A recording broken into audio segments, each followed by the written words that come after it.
Sempre, claro, você tem o advogado, né, que é fundamental para a administração da justiça. A própria Constituição considera, assim, o advogado, né? Então, sempre consulte um advogado em caso de dúvida, né? Que ele, com certeza, depois de 5 anos estudando duro e continuando a estudar, porque o advogado, que é advogado, estuda sempre, não só o advogado como o jurista, ele vai saber tirar a sua dúvida. Em outras palavras, estuda por desaforo para largar a mão de ser besta.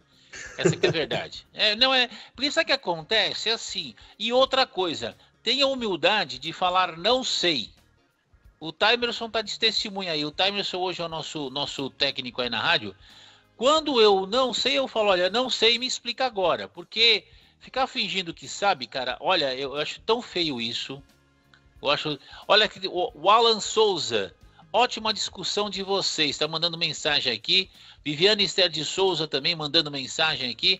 Pessoal, compartilha, facebook.com/RádioABC. 1570, compartilha, porque isso vai fortalecer cada vez mais o nosso programa Papo Amigo, informação com reflexão.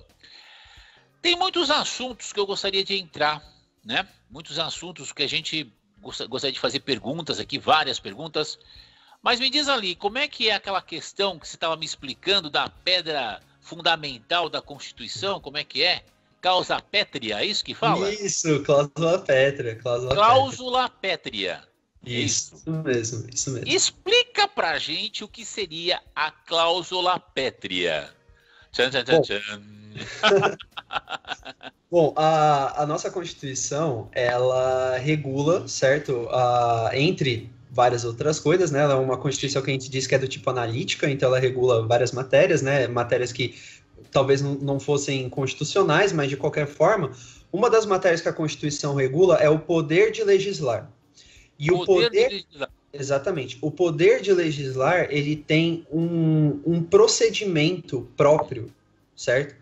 Para ele poder entrar em prática, para ele poder se materializar, sair do mundo das normas, do dever ser, e entrar no mundo real, no ser. Certo. Ou seja, ele tem um procedimento para isso. Isso a gente chama de limites formais do poder de legislar, ok?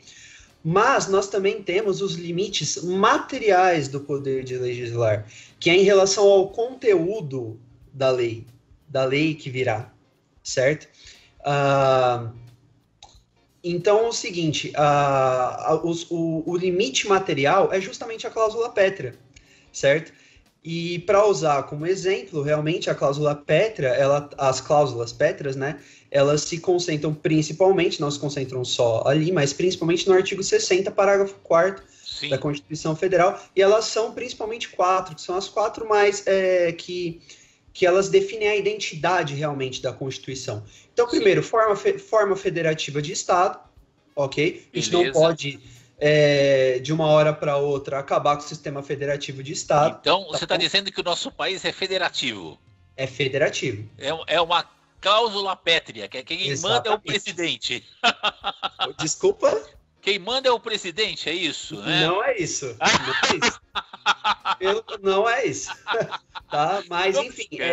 Não, sim.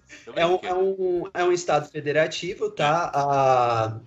Também é um Estado em que todo cidadão tem direito ao voto secreto, direto, periódico e universal. Ou seja, não pode nenhuma lei, de repente, vir e falar não tem mais voto direto e secreto. Não tem mais voto. Certo? Agora, monarquia, não tem mais, não pode, tá? Também os direitos individuais, certo? Que estão no artigo 5º. Muitos desses direitos individuais, na verdade, são direitos fundamentais, certo? Espécie de direitos fundamentais. E é isso. Então quer dizer que o poder vem do povo, pelo povo e para o povo, é isso? Sim. Todo poder emana do povo todo poder emana do povo e ele vai exercer esse poder por meios indiretos, certo? E por outros mecanismos que a Constituição disponibiliza. Então, quando pessoas que você elege não respeitam essa base, tem que trocar, né? Veja. Eu tô provocando, tô só enchendo teu saco. Claro, Não liga não, tá? Veja bem, o impeachment, ele é um mecanismo que não vale só para o Poder Executivo, ok? Pode ter impeachment, por exemplo, de ministro do Supremo Tribunal Federal. Sério? Sim, pode. Também? Isso é uma coisa que muita gente não sabe.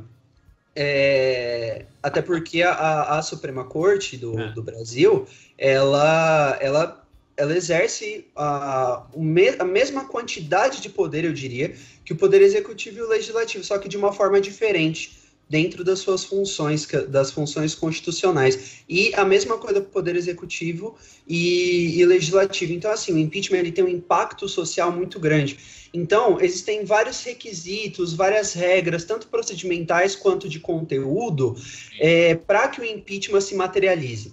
Então, não é realmente uma coisa fácil, por exemplo, uma coisa muito simples, né?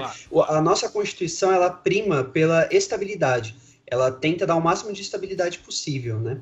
Tá? Existe uma ilusão de que o Poder Executivo ou o Presidente da República talvez tivesse um cargo de uma influência mais alta, mas não é assim. E quando um poder começa a influenciar no outro? Por exemplo, o poder A chegou para o poder B e falou assim, olha, é o seguinte, você, a partir de agora, todos os governadores, cada um manda no seu estado. Isso aí não é tirar poder do Legislativo? Não está tirando o poder do Legislativo dentro da Constituição? Então, vou explicar o seguinte. A forma de tripartição de poderes que a gente pegou dos Estados Unidos. Okay? Entendi. Então, o que acontece? Na primeira versão, na versão original, a separação entre os poderes era rígida. Sim. Tá? Ela é baseada na teoria do Montesquieu, em que realmente a separação dos poderes é rígida, nenhum poder tem influência sobre o outro.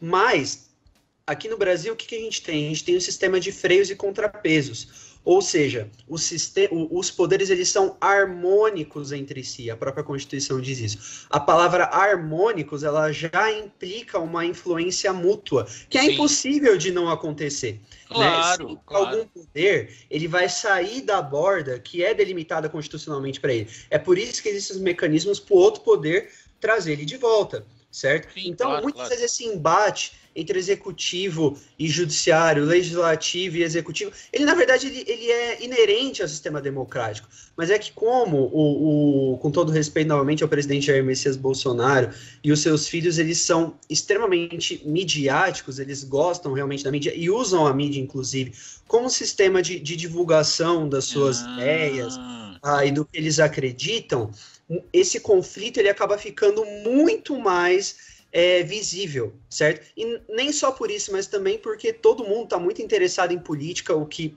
por um lado, é bom, mas todo mundo consome muita informação sem fonte ou informação de pouca qualidade, certo? Então, isso acaba deixando debaixo de holofotes muito perigosos, vou dizer, sim. muito hostis, essa relação assim de imbricação realmente que existe entre o executivo, o legislativo e o judiciário. Então, por exemplo, só para dar um exemplo para você, entrando em garantias constitucionais até, por exemplo, existe um instrumento chamado mandado de injunção, tá? O mandado de injunção, a função dele é obrigar o legislativo a fazer uma lei que ele deveria ter feito para regulamentar uma norma de direito fundamental. Porque nem todas as normas constitucionais têm eficácia plena. Algumas delas precisam de outras normas que as regulamentem, certo? E essas normas são inconstitucionais. Só que, como o nosso legislativo ele é historicamente muito moroso, assim, é fato que muitos dos direitos fundamentais que precisariam de regulamentação, eles não têm essa regulamentação. Então, o mandado de injunção ele serve para isso. Só que quem julga o mandado de injunção? Poder Judiciário. E se o Poder Judiciário julga procedente, o que acontece? Ele dá um prazo para o Poder Legislativo legislar o que ele precisa. Hoje em dia, a interpretação mais aceita se o Poder Legislativo não legislar dentro do prazo, o Poder Judiciário está autorizado a suprir essa lacuna ele mesmo. Entendi.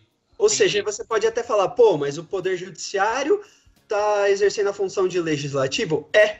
Existem funções atípicas entre os poderes, certo? Porque você sabe que eu vou falar uma coisa para você, estou te falando como cidadão.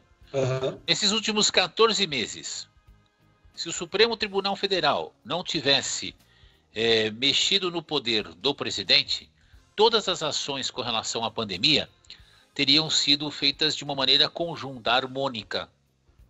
A forma como eles começaram isso há 12 meses, de tirar o poder do presidente e falar assim, olha, cada estado faz o que quiser, do jeito que quiser, isso para mim é que gerou toda a balbúrdia.